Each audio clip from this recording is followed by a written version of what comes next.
Let's now bring in CBS News Jonah Kaplan, who joins us live from Minneapolis this morning.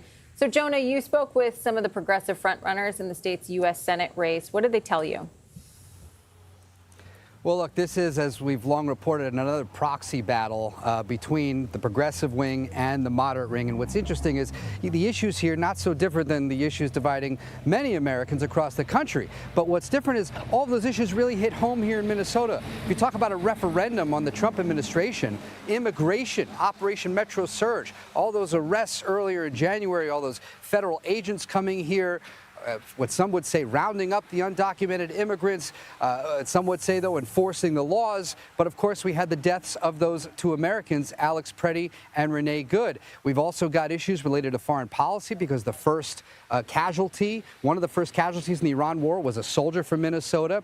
But when I spoke with both candidates, they talked about the main issues being money and electability. Here's a listen. The Washington establishment is really disconnected from what's happening in the lives of Minnesotans and of Americans. They want bold fighters and folks who are willing to throw down for the things that actually impact their lives. I think governing by sternly worded letter, we're done with that. The Democratic Party is figuring out what it wants. We don't pass any progressive policies if we don't win elections. I know I will beat Michelle Tafoya.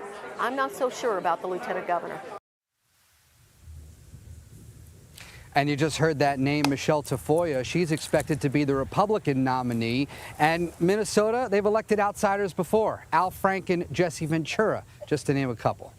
Jonah, we also want to ask you about this new announcement from the Justice Department that it will be conducting election monitoring in Minnesota. What do you know?